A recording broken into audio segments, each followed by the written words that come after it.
Yes, people, what's happening? Welcome back to the channel and welcome to another live stream. And things are feeling a little bit better around Chelsea right now. We've had 3 wins in a row.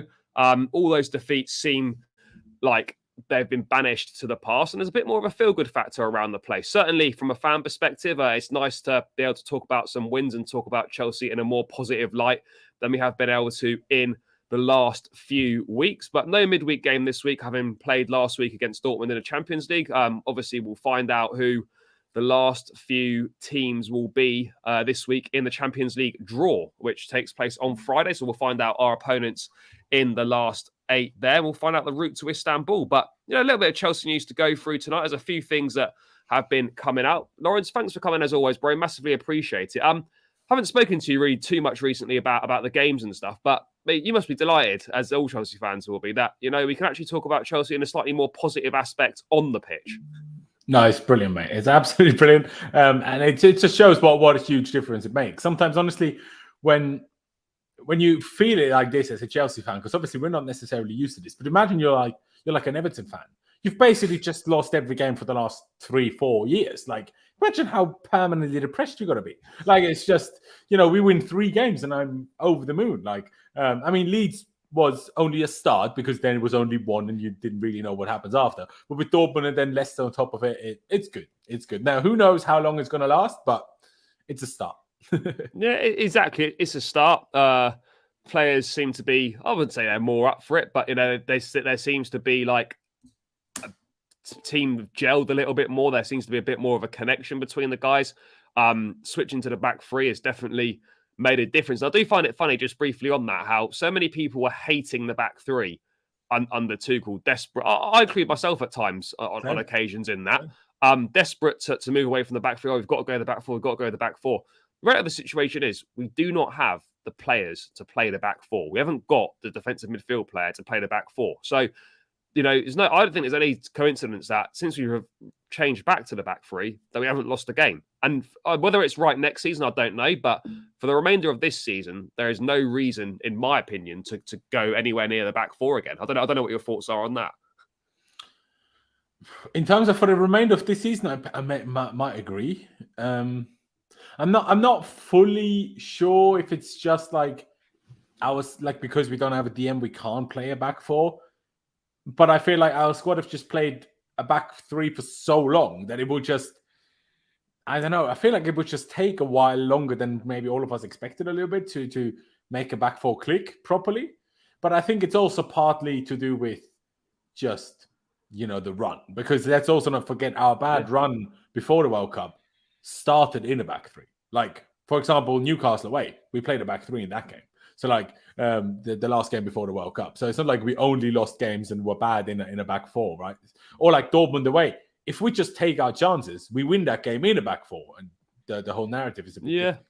But what I do think is clear is that our team is just more comfortable with the back 3. So if things go against us, say we miss a few too many chances, we concede a stupid goal, go 1-0 down, we are more likely to be able to handle it in a back 3, or just in general, if it's not our day, if we're struggling a little bit to dominate a game, dominate a team, because we're more comfortable with it, it's much more easy for us to play almost as part of a routine, and we can still hold a certain level of performance. While in a back 4, that's always how I think of it. I think a back 4, and there's very many different ones, Mourinho and Sarri and Guardiola all play a back 4. Play very different football though. So back 4 doesn't equal necessarily the same thing always. But I do think a back 4 has probably a higher ceiling than a back 3 does. But I also think a back 4 has a lower bottom than a back 3 does. You know what I mean? So but I probably agree with you that for the rest of this season, depends, I guess, on a little bit on availability, and maybe if we get a proper good run together, you can try it again in a game and see what happens. You can still change back to the back 3 for a second half or whatever, just to see if it had to do with the system doesn't work, or if part of it was also just, we were in a bad run. And once you're in a bad run, it's difficult to get out of the bad run no matter what you do. Yeah, no, I think there's probably merits for both. But I think one thing is clear, that in modern football, you've got to be comfortable in multiple systems. I don't think there's any point just literally being good in the back three and then not really being comfortable in any other systems. I think, we've got to learn to play in a back four because we're not going to be able to play in a back three forever. And to be comfortable in multiple systems is going to be a massive advantage as a team. I think it is easier to switch to a back four starting in a three rather than the other way around. But yeah, look, there's positives. The team definitely looks more balanced, in my opinion. It gets the best out of Reece James when he plays and Ben Chilwell. I don't think there's any coincidence for me that in the last 3 games, Ben Chilwell's probably had his best 3 games in a long, long time, and they've all come at wing back.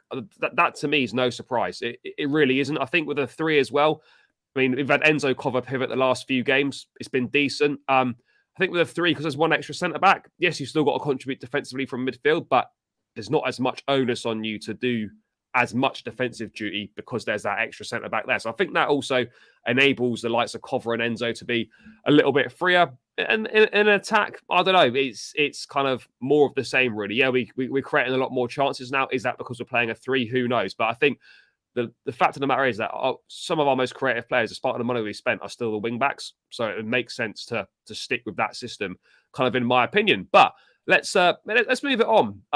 There's been a little bit of news, and I mean, talking about Chelsea, you can never not talk about Mason Mount. So first of all, I'm sick of the whole thing. I don't think I've ever known a Chelsea player ever to divide opinion as much as him. Maybe Jorginho at certain points. I was going to say maybe Jorginho. Maybe Jorginho, but like in terms of a contract negotiations, like it's mad. Like loads of Chelsea players that are at the club probably now and have been at the past have rejected probably multiple contract offers. Now, I don't know if people are just hating on Mount because of the contract negotiations are happening to take place when he's playing his worst football of his career, and maybe they can't compute asking for a new contract when you're playing shit. But I mean, that just is an illogical argument because you don't get new contracts based on your performances. Like most recently, it's based on the bigger picture, which I don't know if a lot of people are taking that in. But before we get into sort of the more granular details, what are your thoughts on it all? Because it's so tiresome. It is so boring, but it's a topic that never goes away amongst Chelsea fans. No, and it really annoys me. Like, it annoys me from all sorts of different angles because it annoys me that we're even in this situation where I'm like, part of it, what I was just arguing with Pice about in our group chat, it's like, we don't know what exactly the reasons are for why he has rejected this contract offer. We don't know if it's the wages. We don't know if it's the contract length. We don't know what it is. Maybe it's both. Maybe it's none of that. Maybe it's completely different things. Maybe it's that he wants certain assurances, but he's never going to get assurances. That there isn't, like, maybe for new young signings, you can say, like, yeah, we promise you will play in the first team in the next year or two, blah, blah, blah. But when on a contract extension, on a player that's played as many games as Mount has, you don't just get assurances in your contract. If the manager thinks you're good enough, he's going to pick you. If he doesn't, he won't. Like, I mean, maybe there's a few exceptions to this rule, but I think on average, like, how can the contract state whether you should play or not? You know what I mean? No, like, you can't do that. It's stupid. Because sometimes you're going to be in better form, sometimes you're going to be in worse form. You can't just, But I don't even think Mount's of a caliber of footballer, just in a general level, where you can actually go to negotiations and demand that. Only certain people can do that. No. And even then, you might not get it. If you're Cristiano Ronaldo, if you're Ronaldo, don't need to do that. No, but if you're Ronaldo, you can go and do that. But yeah, but you don't have to because you're Ronaldo, so you're going to play anyway, right? Until now.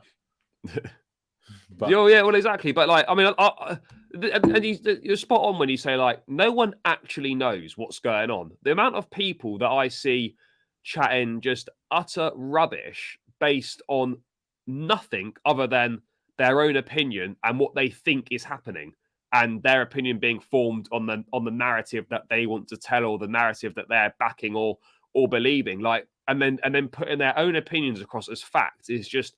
I can't believe how many people are doing it. Like, why do so many people not like him? Like, there's a difference between, not liking a player, like not rating a player. That's fine. That's absolutely fine. Players come and go. Some people are gonna think some players are better than other people think they are. That's cool. But why does it have to go so much further like it is with this Mount stuff? It's fine to just say, do you know what? I don't think Mason Mount's that good. I don't think he's good enough to play for Chelsea. That's my opinion on the matter for X, Y, Z reason or whatever. That's fine. You can have a constructive conversation about it. But, why are people then taking it so many further steps forward and saying he's toxic, he's a virus. As soon as he leaves, it'll be better. Oh, no coincidence that Chelsea have won their last 3 games because Mount's not played, but Reece James hasn't played in 2 of them. Thiago Silva's not played in those 3 games either. Like, where's the kind of the common sense of it all? I mean, I honestly don't understand it. And yeah, he's not played well this season, but why are people focusing so much of their energy to actively try and get one of our players out of the club? It's not like he's done anything wrong. He's rejected a few contract offers, and he's not having a good season. Won't be the first player to do that. Won't be the last one. So I don't really understand it. If he wants to stay, great. If he doesn't, he doesn't. Bigger players have come and left Chelsea. The club still goes on. Will still be successful whether he stays around or not. But all the additional hate and narrative around it, it just doesn't make any sense to me. I just don't get it. Yeah, no, I agree. And it's just like, I know that I have maybe a slightly different opinion on compared to most, where I'm one of those people. If it's me, I would just blatantly refuse to sell any of our players to any of our rivals. I don't really care how much more money they can pay us than someone that's not a rival. I don't care. I just straight up refuse to strengthen a rival. And if Liverpool didn't think Mount would strengthen them, they wouldn't want to sign him. So therefore, when a fan thinks Mount is good, therefore he will not strengthen Liverpool, that's not relevant to this conversation. What matters is that Liverpool want him, so they think he will strengthen them. And do I think we should be strengthening Liverpool? Absolutely no chance. But that applies to every player, except Bettinelli and Aubameyang. No matter who, not Ziyech, not Werner and Alonso when they were here. I don't want any of them to go to rivals. I still can't control it. If it happens, it happens. But I won't be happy about it. And it's just what I find weird is when we sign Mudryk, who we knew nothing about before we signed him, for up to 100 million euros. Everyone's like, yeah, but it's not your money, blah blah blah. But when Mason Mount wants more money, everyone's like, yeah, but we can't pay these crazy rates. I'm like, but why these different standards? Why is, on the one hand, all the money we spend absolutely fine and no problem, and who cares? It's not our money anyway. But on the other hand, it's like, but we can't pay this much money. You can't. But also, why is it all right for Reece James to get 250? I'm not saying that's base wage or with add-ons or whatever it is. Why is that okay? We don't know, by the way. I think they know. But why is that all right? But it's not okay for Mount to be in the region of that. Because on the basis of it, over the last couple of years, I think Mount and James have contributed an equal amount to the team. If we take this season out of the way, because it's obvious that, Mount's not contributed as much as Reece James. Obviously, James has been injured a lot, but he's obviously been far more influential to the team than Mount has. But at the same time, over the last 2 years, you're looking at it, Mount's been just as important as Reece James has. I don't think that's... In the grand scheme of things, Mount's probably been more important than Reece James has. Reece James is the better player, AMN said. But in terms of how important they have been, purely because Reece has missed so much in every season. He was injured for a good while under Lampard. He was injured in both seasons under Tuchel. And he's been injured a lot this season. In every season, he misses a few months with injury. So in terms of, if you're talking about importance and how influential they've been to the team, arguably Mount's been even more influential. Which isn't supposed to be taking anything away from Reece James. And I see absolutely no problem with what Reece James got. But Reece James also didn't sign an 8-year contract. Again, we don't 6 know. 6 + 1, I think. Exactly. Or 5 or 6 + 1. Yeah. But it wasn't 8.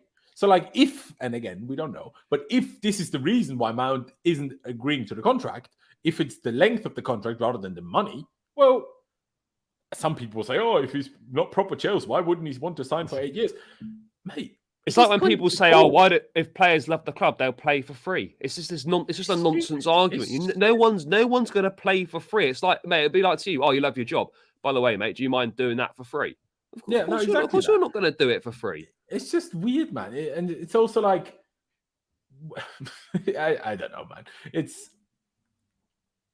I don't even know where I want to begin to try to dissect why this is how it is, because it just doesn't really make sense to me personally. It doesn't. I mean, at But this point here, we don't miss Mount this season. That's absolutely true. But yeah. if you go back over the last 2 years, a Mason Mount not playing would have been a big issue for Chelsea. Let's Just talk like, about that again next season when we have Malo Gusto as Reece James backup, by the way. Because yeah, the well, reason why we miss James so much is, no yes, because backup. Reece James is so good, but because the backup option to him is absolutely awful. So, like, Yeah, Ruben does a job, but, like, it's still not Reece James. So, like, that's also partly why we miss James a lot more, because the backup is much worse. So, like, that's also another piece of context that people just ignore. yeah. Of course, yeah. This was exactly the point. If like say, exactly. James doesn't play.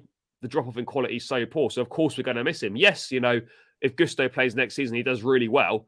He's probably not as good as Reece James, but the drop off will be less. The drop off is much less. So we are going to be. You would suggest that we'd be less likely to miss James as much because we've got a much more capable replacement to step in. So the problem of him missing should be minimized a little bit. And just as exactly is being proved right now, Thiago Silva's absent, right? Over the last couple of seasons, that would be disaster for our defence. I never thought I'd say it. Now that we've bought in the likes of Fofana, Badia Shil, Koulibaly, etc., we don't miss Thiago Silva at all. And people might be like, well, you're chatting shit there. I honestly don't think I am. Yes, Thiago Silva will go back into the team when he's fit again, but we are not missing Thiago Silva right now because we've got capable replacements, which is exactly what goes back to this point again. Let's see whether we miss James as much next season when we've got capable backup. But I mean, mate, do you think it's ridiculous? Sorry, just a slightly off context topic here, but do you think it's mad to say that we don't miss Silva? Because I see a lot of people saying that Silva just walks straight back into the team when he's fit again. And I love Thiago Silva. I think he's world class, but I don't think he walks straight back in. I mean, initially, I think he does because I guess, Koulibaly can't and shouldn't play every single game either. And, with how the pecking order was before Thiago got injured, he at least deserves to come back in. And then if he plays to the same level as before and better or the same as Koulibaly, well, then he should probably play above Koulibaly. But it's not like, it's not guaranteed and 1,000,000% necessary. But, at the same time, I also think not just in terms of performance levels, I think his calming presence and I think the leadership from him is still good when things go a little bit against us. Like, who knows how those games without him would have gone had we taken, adversity against us. But then again, we have, while he was there and he didn't really manage to help us, to be fair. But yeah, I don't even want to, I don't really know. Like, Thiago Silva was injured for now. I don't really worry about him at the moment. Doesn't When matter, he's back, yeah. I worry about it again. He will probably play. And then if he plays well, I will praise him. If he doesn't, I won't. So, like, I just keep it as simple as that, really, because we all know how great he is. So even if he doesn't play well, we know that it's a bad game, not because he is bad. Like, we will know that forever. I guess maybe by the time he hits 45, we might be able to say his legs are gone. But yeah, it seems like he's nearly 39 and we still can't say his legs are gone. So, like, well, exactly. Just get a few bits in the chat before we get back to this. By the way, big up everybody in the chat, guys. Make sure you smash the likes on the stream, subscribe to the channel as well if you haven't done so already. And guys, remember you can also donate via the super chat function as well if you wish to do so. Any donation, no matter how big or small, would be greatly appreciated by myself. Let's have a quick look at these things. Darmesh, big up, bro. The money in the club we would be possibly selling to is why there's such an uproar. I wonder if people would be that bothered whether for example, if he was going to go to fucking like an Everton or something, for example. Maybe not. I don't know. I mean, yeah, because they wouldn't be as much of a rival in terms of trying to compete for the same things as ourselves. So yeah, sure, that would make a difference. I mean, and also it would make people think like, well, it can't be that good if it's Everton that's interested. But because Liverpool is interested, can he really be that bad as some Chelsea fans are trying to make him out to be? Yeah, well, this is it, isn't it? Yeah, I mean, I think a squad player is fine for Mount.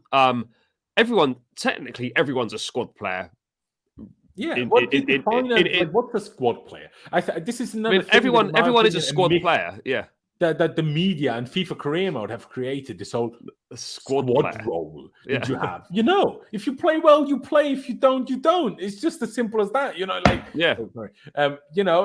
It's not that like you don't you have your contract have like, oh, you are a squad player. Yeah. You are a crucial first team player. That's not how real life works. Like, João Felix, who knows if he stays? Even if he stays, he might get injured for 6 months. And then Mount plays every game for those 6 months. Who knows?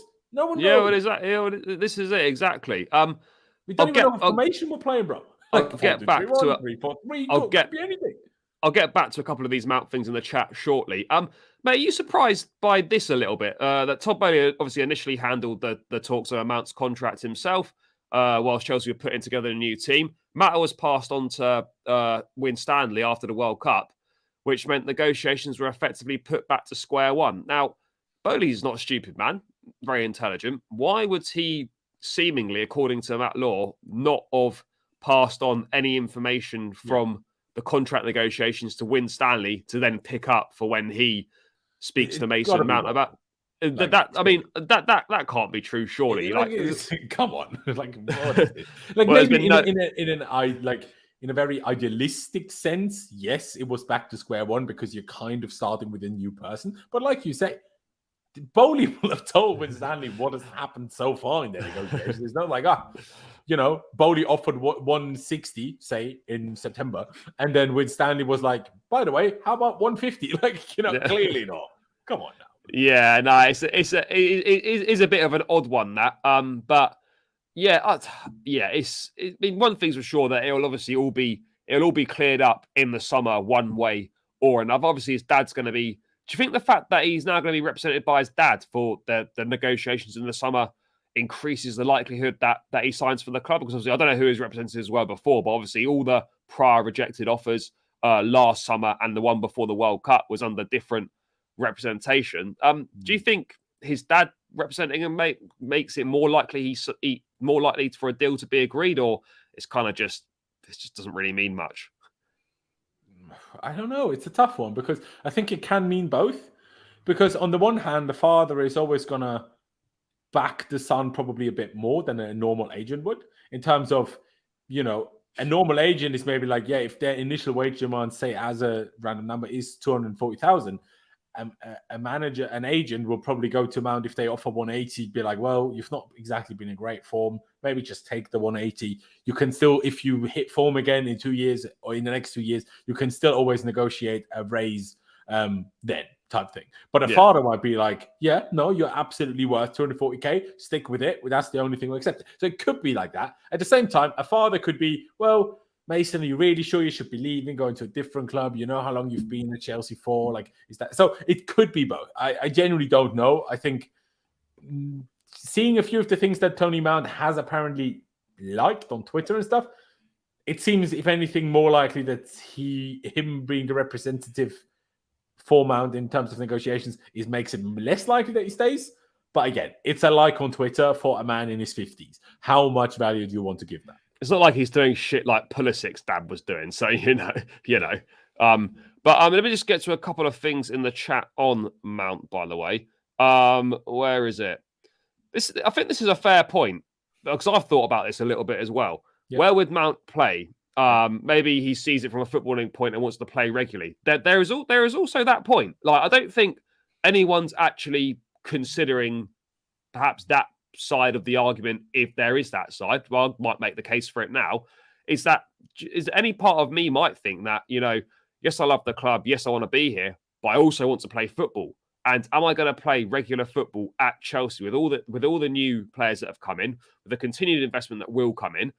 I'm by no means a guaranteed starter. I'd have to significantly up my game to do so, or hope for some injuries and whatnot. Because let's be real, in a 3-4-3 system with the players we've got now, he's not going to play in a pivot. He doesn't get in the front line. He just doesn't. Does he not? I don't think. Well, let's have a look. I will just say, against Leicester at half time, Gallagher was on. For tactical reasons, Potter took João Felix off and brought Gallagher on. Yeah, Mount could have done that, but it was for tactical reasons. So then, if Potter wasn't happy with how Felix filled that role, that it wouldn't be the biggest shock if Mount would play the next game. No, but if we're I'm talking not saying about, he would do it as well no, permanently, but I mean, I'm talking about if everyone's on form per yeah, se. okay, Like yeah. Mount, like No, true. Then I agree.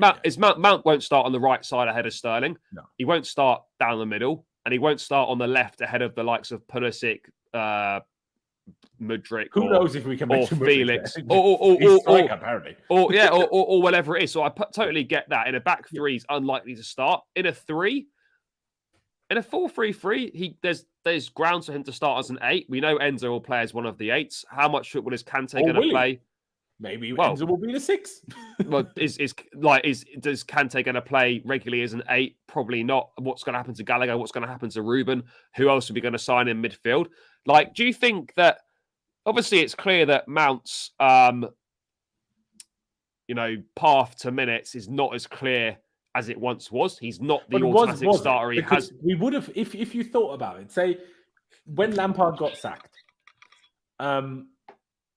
in January 2021, and at that time, Mount either played as a 10, as an 8, or sometimes as a winger, which we all thought was mental. But then, if someone told us, okay, we're switching to a 3-4-3 now, what position is Mount going to play? We would have back then said he's probably going to struggle to get in the team. But look what happened. He played every game for the next 18 months. Do you know what I mean? So, I agree with you, and I agree with everyone that says in a 4-2-3-1, Felix will pick over him. We've got Nkunku coming in the summer. Who knows if Felix stays? Absolutely. But we don't know if that's the formations we're going to play regularly. And if we ever do switch to a 4-3-3, how many players would I pick over Mount as an attacking 8? How many players do we have in our squad that I would pick over Mount in that position? That's also a good question. I mean, do you pick Ruben over Mason Mount in an 8 position? Yes, and when was the last time Ruben was allowed to play as an attacking 8 anyway? When was the last time Ruben played in midfield? Well, it's not that long ago, but yeah, it was a 6 half the time. Well, exactly. I mean, Tuchel always used him as a 6. And even Potter now, when he was playing next to Enzo, or whatever, it was always he was the deeper midfielder. What are your thoughts on this? I mean, if Felix were signed permanently, do you think that Mount, Felix, and Nkunku cannot coexist in the same team? Yeah, I don't see how you can start all those 3. Yeah, well, you definitely can't start all 3. They can they coexist? It depends on what our plan is with Felix and Nkunku in the first place. Because can even Felix and Nkunku coexist? I look at them and I think they're similar players in terms of the positions they like to play in. But in terms of goal scoring and physicality, I think Nkunku's much better.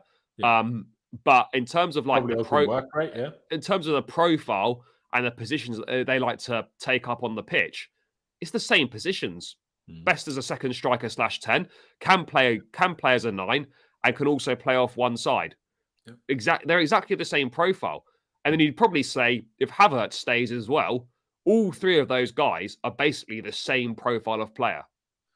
Yeah, I do think Havertz is a bit more robust, a bit more, can play that striker role better. But in theory, those 3 are kind of all the same. Yeah. Yeah, I mean, Havertz obviously plays a little bit differently because it's a little bit different kind of pace and everything. But I don't disagree. And who knows? Like I say, the thing is that we don't know what formation we're going to play. So that's why I'm like, well, let's wait about that one first. Because, we didn't expect to be sat here now with a 3-4-3, did we? No. We didn't. So, people all talk about Felix and Nkunku cannot all coexist. Maybe Potter will play a formation where those 2 can't both play, but Mount can. How do you know? You don't know. Yeah, and I think it's clear that he does like him. But, he obviously doesn't matter how good a footballer you are. If you're not playing well, you're not going to get picked. And it's up to Mount now to, when he gets the opportunities he does, that he makes the most of them and he tries to force his way back into the team. That's all he can do. Ultimately, whether he stays or not is we'll find out in the summer. But just lastly on Mount before we move on, mate. Do you think it would be a mistake if Chelsea allowed him to leave, if that's the right phrase? Because I don't think, and again, a lot of people think that the club are happy to let him go. I don't think that's the case at all. I think they want to keep him, but I mean, what do you think he'll be a Chelsea player next season? until a few days ago, I was still quite like, I think so. The news that we've got over the last few days makes me think a little bit less so. But if it's a mistake, it kind of depends on how we get to the outcome that he leaves, right? Because if it's because Chelsea didn't meet his crazy wage demands because he wanted 240, 250, then I don't think it's necessarily a mistake as such. If it's because Chelsea were unwilling to go away from an 8-year contract to a 5-year contract, then that to me is a big mistake. Because that to me is just stupid. Just because you are now the new American owners that think 8-year contract is the thing. We can't do. Can we do 8-year contracts? Until the summer we can. From the summer we can't. That's why they want to get it all done before the summer, apparently. Yeah. But I don't even know. Like, is it from 1st of July that this new rule kicks in? I don't know what date it kicks in at. But like again, it depends on what the reason is, and also. I think the mistake is less so him leaving. I think the mistake is letting him go to a rival and strengthening them. That's the mistake part. But I think we have to probably accept though that if Mount does leave, then and he wants to stay in England, he is going to go to a rival. That is just the reality of the situation. Well, he will stay. Obviously in England, of course. Could you be talking about like a PSG or a Juve? PSG would have the money. Would they want him? Probably not. Would Real Madrid want him after money? Absolutely not. Would Juve want him? Probably. But they have no money as it is. I think Juve would take him, yeah. Yeah. And also, that's not even a guarantee Juve make the Champions League next season. So, no. Would he even want to go to Juve for that reason? But then again, we might not be in the Champions League. But then, if he's to leave Chelsea, he will probably want to leave to a club that is in the Champions League. Yeah. So I get what you're saying in terms of we need to accept that, but still, if you ask me the question, is it a mistake to let him go? I think the mistake is if we can't come to a common ground and we can't get a new contract, and I also understand why they wouldn't want to let him go into the last year of his contract. I totally understand that, why we then sell him this summer. In an ideal world, in my mind, it would not be to a rival. Now, you're right, it will be, if it is that he leaves. But that's still the part that's more of the mistake to me. And that's almost the part where I'm like, okay, I need to think about this. Okay, so is he doing great at the moment? No. Is he, according to what reportedly are his demands, is he worth that? No. No, he's Is it worth giving him a bit more money only to not strengthen Liverpool? That's when I say yes. I'd say so. Yeah, if it's the case of give Mount an extra 30k a week or he joins Liverpool, then that is, I think, that's just a logical decision. It's just a completely logical decision.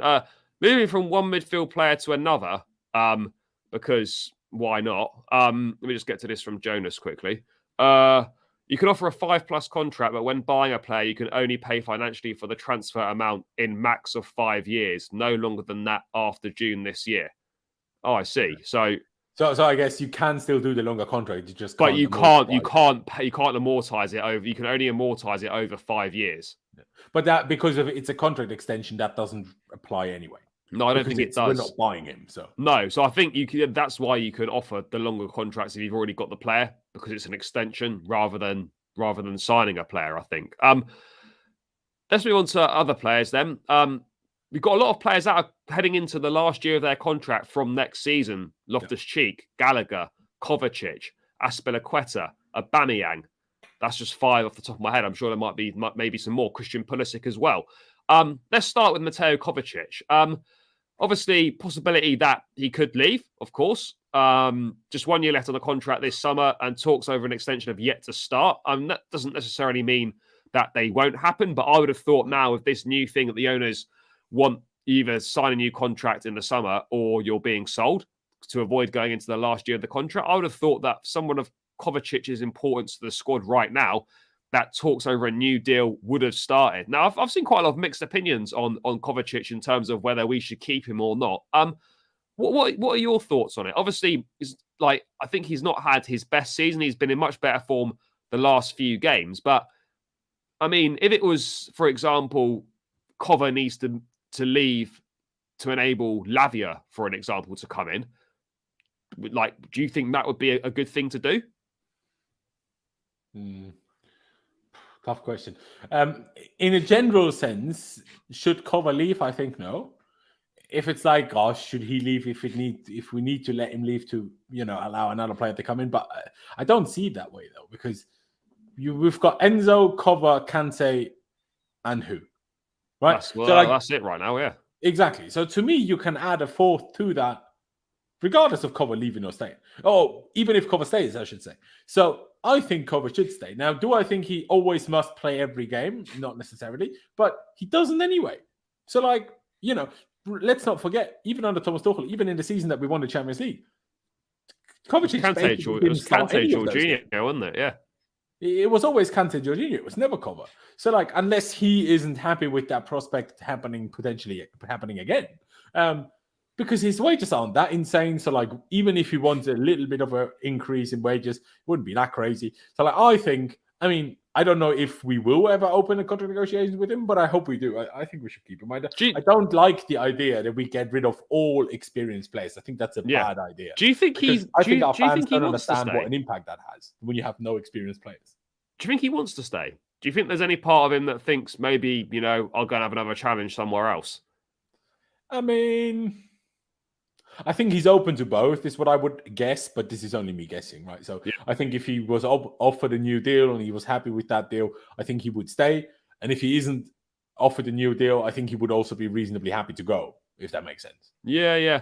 There's definitely decisions to be made in midfield. I personally think that Cover is worth keeping him about, for sure. There's definitely space for him. As you say, we can't get rid of all the experienced players. We do need some experience within the squad. He knows and Kante doesn't count. Kante's too quiet.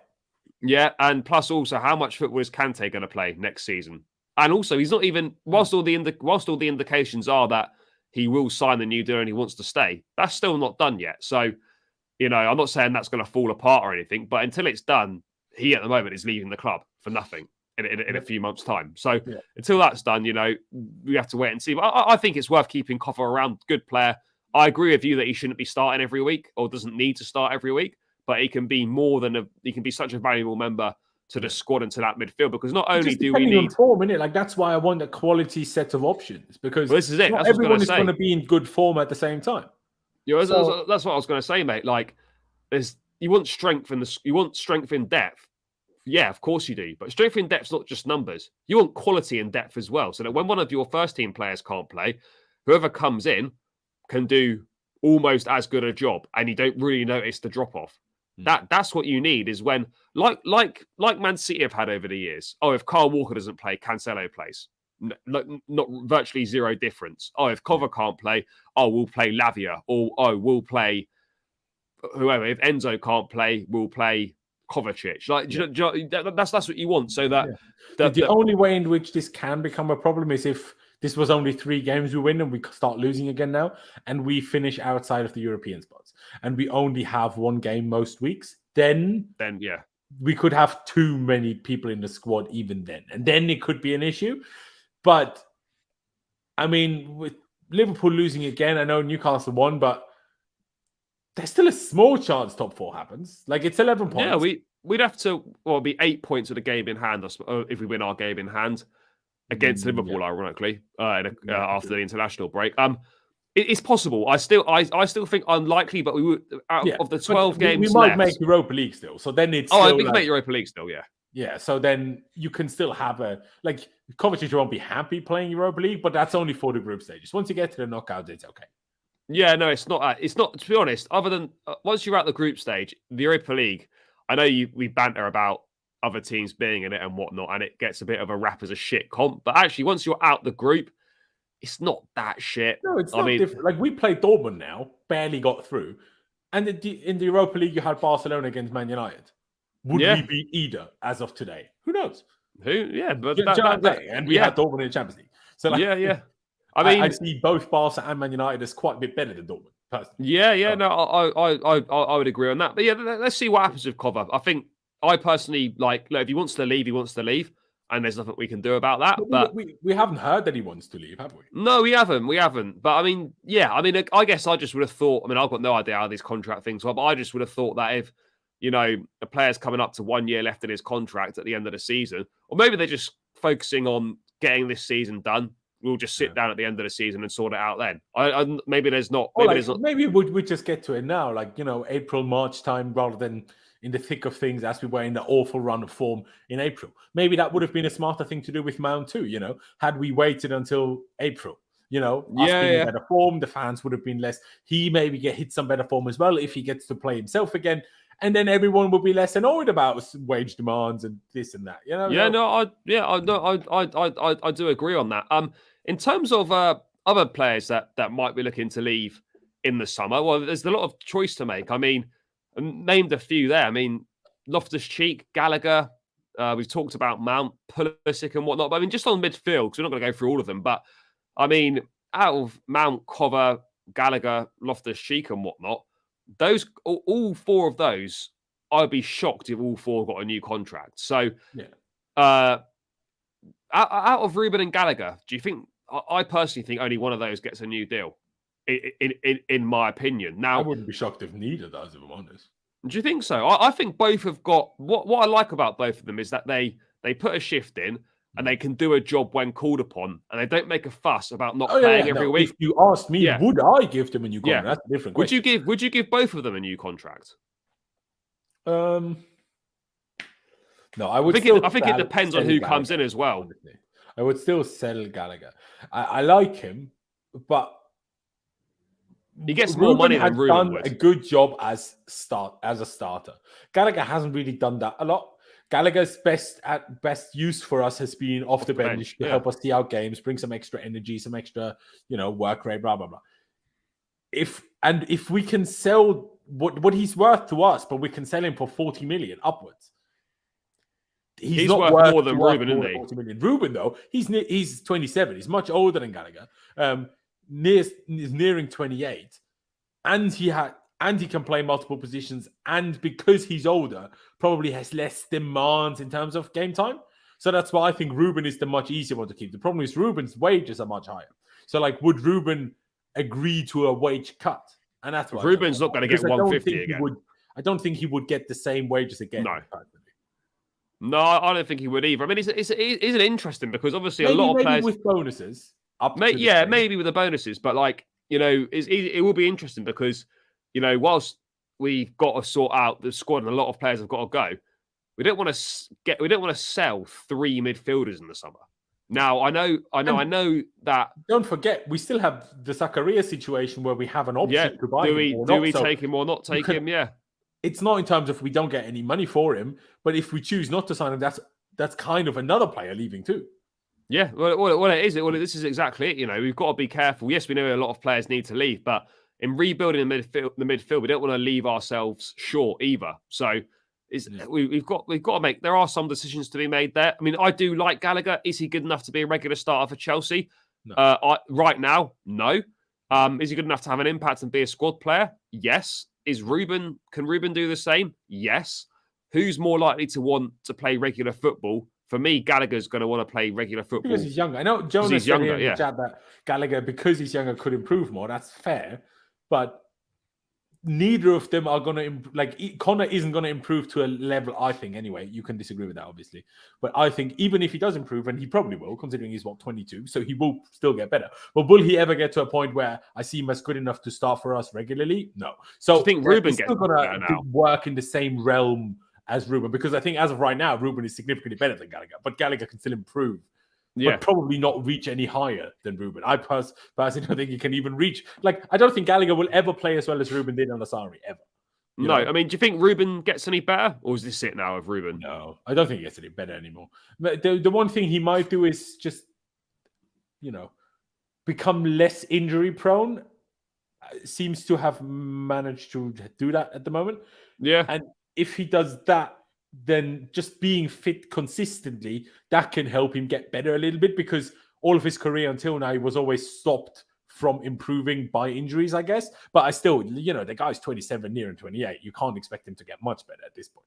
No, I would agree on that. At this point here, don't you need to have an idea of who is coming before you decide who leaves? I think that's all. I think that's the way that I personally look at things, is that I want to sign players first and then get those other ones out the door once they're Or signed. at least know what profile we are going to sign. But And I then don't think, on the basis of that, decide who is the best one to sell. yeah, I don't think we're going to have issues like we've had in the past in terms of struggling to get rid of players. I think the players we're looking to get rid of are the ones that are ones that people will pay money for. Whether it's as much money as we want is another thing. But I don't think we're going to be in a situation where we're struggling to offload these players. That's just my personal opinion. Maybe we might struggle to offload some. I don't know. But I look at the likes of Gallagher, Loftus-Cheek, Ziyech, Pulisic. I think genuinely think Ruben might actually be quite difficult to get rid of, just because I don't think Ruben wants to play for anyone other than Chelsea. No. And I also don't think anyone will offer him even close to the wages he's making at Chelsea.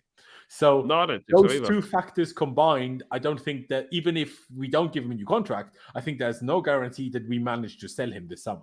No, but I think to be fair, if someone comes back in, I mean, Everton bid 45 million for Gallagher in January. Yeah. Like, someone in the summer will come and offer that money again. I would expect. And but as good as Gallagher could be, and as much of an impact he's had in recent weeks, you don't say no, in my opinion, to 45 million pounds or 50 million pounds for Gallagher. If we want to, we can chuck a cheeky little buyback clause in there if he does have this crazy development curve that no one is expecting.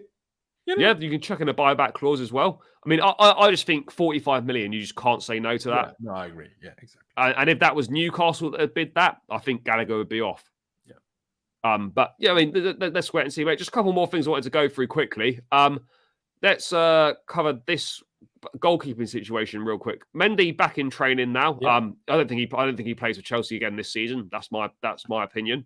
Kepa might get injured, then he would. But if he gets injured, but in terms of on form, he's not going to play for Chelsea this season. No. Ben Jacobs reporting this today that that Azpilicueta has spoken to Brentford goalkeeper David Raya about a potential move to Stamford Bridge. Look, Raya's a good goalkeeper, but if we're looking for a new number one keeper, I've got to be honest. Apparently we're not, aren't we? That's why 2 weeks ago we had the report that Kepa has done enough for us to take him. Yeah, I remember that. But if I'm David Raya, why would I leave Brentford, who are a good team, top half Premier League side, could qualify for Europe this season? You could be playing Europa League next season or Conference League. Why would you go and be a number 2 at Chelsea? An outright 2. But then I look at I guess that he would probably come in for competition and then Potter picks whoever does better in training. And stuff. Yeah, but is Raya? But I look at Raya. I don't think he's any better than Kepa at all. No, and if he is, he's not significantly better either. So I don't really get this. Yeah, it's a free transfer. I mean, I agree with you. I don't get it. But if he agrees to it anyway, then I'll take it. He's a decent backup keeper to have. But then we have to sell Mendy. Yeah, but if Mendy doesn't want to sign a new contract, we have to sell Mendy eventually anyway. Yeah. But Mendy still has 2 years left, I think, from this summer. Not just one. We're not in urgent need to sell Mendy. No. But I mean, just on the goalkeeper situation in a bit more detail. I mean, obviously, goalkeeper is a position Chelsea want to look at. Number one goalkeepers are hard to find. Yeah. Do you think it's an area? It is an area, no doubt, that we could improve on. I think Kepa's done phenomenally well since he's come back in and stuff. But I mean, you look at a goalkeeper that's going to improve Chelsea, and you think, right, we're not going to get Addison or Alisson. We're not going to get to Stegen, I wouldn't have thought. And then you look at maybe Darmesh in the chat saying Mike Maignan at AC Milan. That's a possibility. Yeah. I would agree. France, probably, after I would agree on that. But you look at Oblak at Atletico Madrid, going to cost a fortune. There's not that many keepers. How old is Oblak nowadays? Isn't he like 34 by now? No, he's bloody old. No, I don't think. Bloody hell, fair play. He's 30. Yeah. Yeah, I mean, mate, if you look at goalkeepers, it is a position we can improve on. Would you say it's a priority this summer, and a new number one keeper? I would say no. No. And I've tweeted this a while back. If a goalkeeper that is a good bit better than Kepa becomes available, then yes, jump on that chance. If Barcelona need money so badly that they are willing to let Ter Stegen go, I think we should consider it. I know people laugh at Ter Stegen a little bit because he had one bad season, like a season ago. He's good. But he was great before, and he's been great since. He just had a bad season, I think. And he is kind of the perfect combination that we look for in terms of being great with the ball at his feet and being a great shot stopper and being good at saving long shots. And he's kind of the whole package, to be honest. And if Neuer wasn't as, didn't have as much longevity in him, and if Neuer wasn't as good, Ter Stegen would have been Germany goalkeeper for 10 plus years, right? Yeah. Maignan, the thing I don't know about him is how good he is with his feet. I don't know. Because I don't think Milan necessarily play like making the goalie play out with his feet much. No. So I don't know how good he is at that, if I'm honest. But he seems a good goalie otherwise. So, Yeah, no, it'll be interesting to see what we do. But yeah, I mean, I agree that the Raya links, I mean, I don't hate him, but he's not a number one goalkeeper. He's even shorter than Kepa. But he's not a number one goalkeeper. No. That's what I mean for Chelsea. Like, he's not. Kobel. We were linked to Kobel. I forgot about Kobel as well. I mean, apparently we held talks with him around the game. Yeah, I mean, I don't want to come across stupid here, but is Kobel actually any better than Kepa or significantly better? Is he a significant upgrade? I don't think he is. I would say he's similar level. Yeah, well, exactly. So what are we doing here? Are we looking for, if we're signing a keeper of a similar level to Kepa, what's the point? The whole point is, if we're going to sign a new goalkeeper, unless Kepa's going to be the number one, and we're going to sign a different number two because Mendy wants to go and play football elsewhere, there is no point in us signing. Come to be number two easy. He's not going to leave Dortmund number one to be Chelsea number two. No, you're not. So, and he's not an upgrade on Kepa. So he's not that good with his feet. Like, he's a good goalie. Again, don't get me wrong. He's not a bad player. He's arguably been one of Dortmund's best players this season, as far as I'm aware. That's what the commentator from Sky Germany at least said when Chelsea played Dortmund, and I have to go by that. I don't watch Dortmund every week, do I?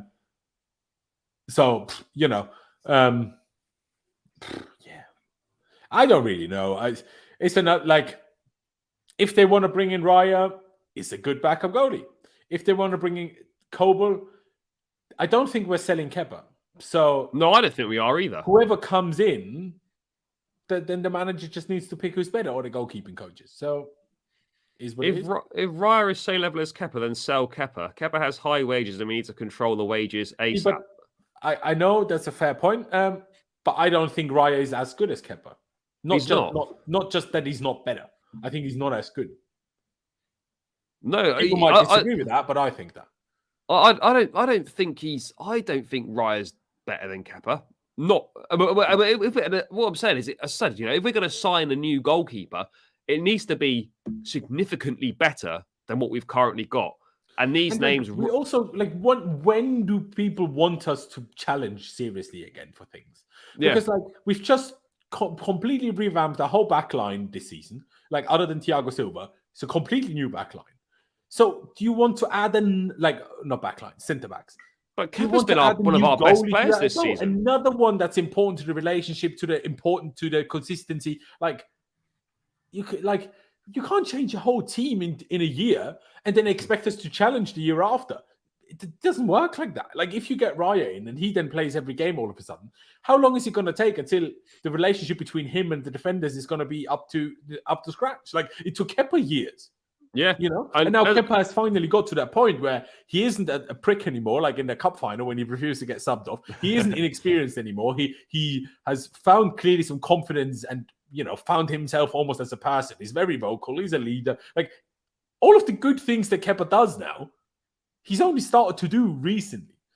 If we let him go now, it would have been it's already been a waste of money, him being the most expensive goalkeeper of all time. It's already been a waste of money. But if we decide to just get rid now, that, in my opinion, makes it even more of a waste of money, because the reason Kepa was so expensive then is because he was young, and obviously the release clause at Bilbao, I am aware. But in general, the reason we were willing to pay that wasn't because we thought he was a £70 million keeper at the time. We thought he had the potential to become a £70 million keeper. And he's still only, 26, 27? He's still young for a keeper. He's not even hit a goalkeeper's prime yet.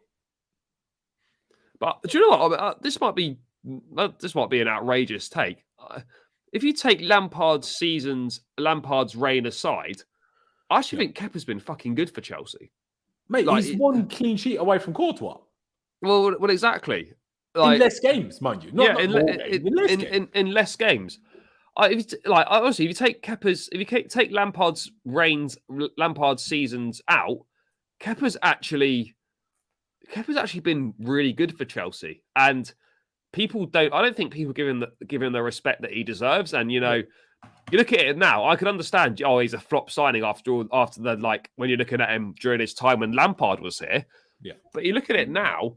And on the balance of things, I know we've not won the league or anything like that, and he's not been a goalkeeper for us winning the Champions League and whatnot. But you look at it, and you look at Kepa, and I actually think, is this a flop signing now? Now that we've had a bit more time to look back on it, if for the money, it still is, but you still think it is even so. If well, I asked you to, a hard word, but not a good signing. You'd say it, so right now, having had a few more years under the belt, you think Kepa is still a bad signing?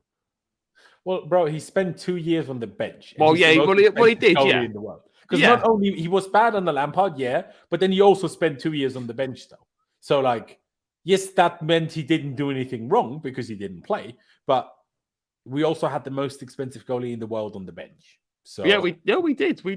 So it's still a bad signing, even though I think he's a good player, but because of how expensive he was, it's still in the grand scheme of things. If we were to sell him right now, a bad signing. Now, obviously, if he stays for another 5 years, that could change again. But as of today, I would still say it's still a bad signing. Yeah, no, I'd agree. And Clutch then might be player. I think he's right up there to be Chelsea's player of the year this season for sure. Absolutely, second behind Silva, not even a doubt in my mind. Yeah, I would definitely agree on that. Who is even in consideration, really? No one really. I mean, there isn't anyone. Bloody Badia Shield could be third. Mate, well, he could be, mate. But if Cucurella plays a few more decent games like the last two, he might be Cucurella. Yeah, who knows? But yeah, mate. Yeah, no, Kepa's definitely. Hey, what Kai Havertz score every game until the end of the season and win player of the season?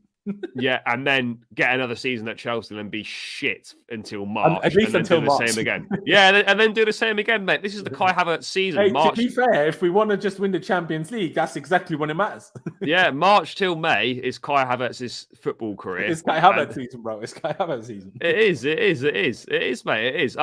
Right. Just last final thing, mate. This Man City interest in Chilwell. I know that that's been there for a while. Fabrizio said that's been there for a while in terms of City's interest. I think it probably predated us signing him as well. But Ben Jacobs saying that there's no real interest as of right now from City. It's clear that City are looking for a left back. They need to sign one. Cancelo is obviously out of favour, may well not even be there next season. Obviously, of course, when you're City, you're looking at top left backs. Ben Chilwell is a top left back. There's going to be you can see how the links come around. But I mean, if I'm Chelsea, I don't even care if City offer £80 million. I'm not selling Ben Chilwell to Man City. Yeah, it's a nonsense. I mean, is there any price that you would sell Chilwell to City for? I mean, if City came in with 100 million, for example, then you would probably do it, wouldn't you? Yeah. To be honest, you said 80. Maybe for 80, you'd have to start considering it, from 80 onwards. Just because a fullback for 80 million is mental, no matter how good he is. But it's still 80 million for a fullback. It's crazy money. Yeah. But I would still, I like Cucurella as a dude, and he's played well the last few games. But if we're selling any left back, it should be Cucurella, not Chilwell. Let's be serious here. And City were also interested in Cucurella when they wanted him, yeah. Cucurella. So if we tell them, no, you can't have Chilwell, but you can have Cucurella, I'm sure they will agree. But we should absolutely not be doing that. And, Real Madrid is interested in Reece James. We're not doing that either. So Man City's interest doesn't worry me at all. No one ever said that Chelsea are considering selling Ben Chilwell. We're not. He will not go anywhere. People need to, it's not even a thing. Even like you say, unless City offers 80 million upwards, I don't even think we will think about it. Like Jonas says, give me Haaland, then we can talk about it. Yeah, well, exactly. Haaland or De Bruyne, then we can. Yeah, there was one other thing I was going to cover: the Gvardiol stuff coming back up again. Next one, man, stop it. Obviously Chelsea interested, tried to get a deal done last summer. I think we had 3 bids, or we definitely had 1 bid rejected. Yeah. Obviously, there's a £97 million release clause comes into effect summer 24. So if you want to get him for a decentish price, it has to be this summer. I'm not really sure why we're I understand we want to sign the best players, but do we need Gvardiol? Do you think we do? No chance. I like him, and I would have been happy if we signed him last summer or even in January. But we went for Badiashile, and Badiashile has looked brilliant. So why would I need another one? Like, yeah, let Gvardiol be great. It's fine. He's great. Okay, De Bruyne is also great. He plays elsewhere. Messi is also great. He plays elsewhere. It is what it is. You can't have every great player. We found a bargain in Badiashile, and we should be happy that we found that bargain and not buy someone for 90-odd million to put in front of that great bargain that we got. I mean, is there any part of the interest that could be thinking this will be this guy will replace Thiago Silva?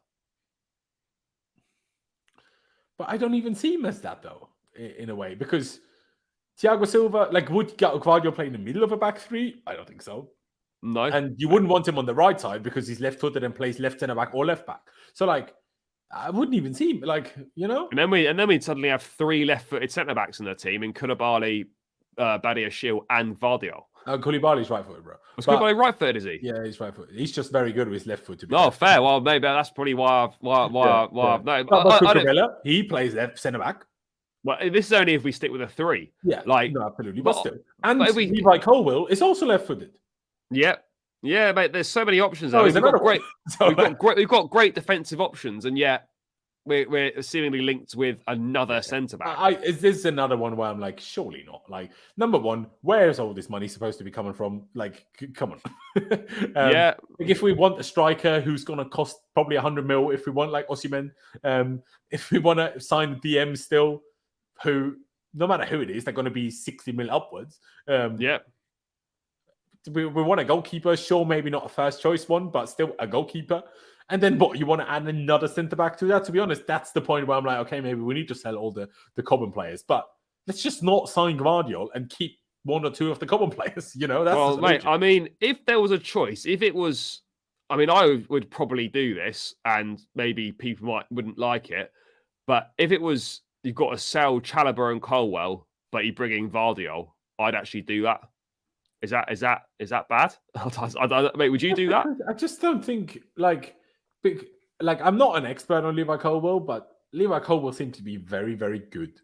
So if you have a very, very good player that you have for free, why would I spend 90 million to get another very good player? But if you could sell Colwill and Chalobah for 90 million as for just per se, and you then use that money to get Gvardiol, would you then I could still just sell Chalobah and get 40 million and then buy someone for 40 million and knock Gvardiol. Do you know what I mean? I like Gvardiol. I have no problem with him. But if we sign Gvardiol, I would find the squad planning stupid again. So I'm like, why? But then he's definitely going to play. And then who plays at the back? Yeah, then you might as well sell Badiashile again. What's the point then? Yeah, no, I do agree, mate. Seems like a pretty good point to round out, guys. Thanks so much for tuning in, as always. Thanks for getting involved in the chat. Make sure you smash the likes on the stream on your way out. Subscribe to the channel if you haven't done so already. Every new subscriber helps. Not actually that far from 3K now, less than 500. So by the end of the season, it's definitely going to happen, guys. So keep hitting that season. End of March, mate. End of March. Oh, how long we got? 2 weeks. So it's possible. Exactly. It's possible. Subscribe immediately. And tell your mum, your nan, your brother, your sister. Just get everyone to subscribe. Tell them all. Guys, subscribe to the channel. Please do that. Helps me out massively. Would really appreciate it. Make sure you also subscribe to Lauren's as well. Tagged in the description. All you've got to do is click on it. Takes you there. Help him on his road to 20k. Maybe hit 17 yet. Pretty close. Getting close. Yeah, getting close. Well, make sure that getting close is getting done. So subscribe to Lauren's channel as well. You can follow Lauren's on Twitter as well, guys. All linked in the description. You can also follow myself on Twitter. Links down there. So make sure you go and do all that stuff. And guys, I'll be back on Thursday, unless any major news happens tomorrow, with opposition preview for the Everton game. So make sure you stay tuned for that one. But until then, guys, take care and up the Chels.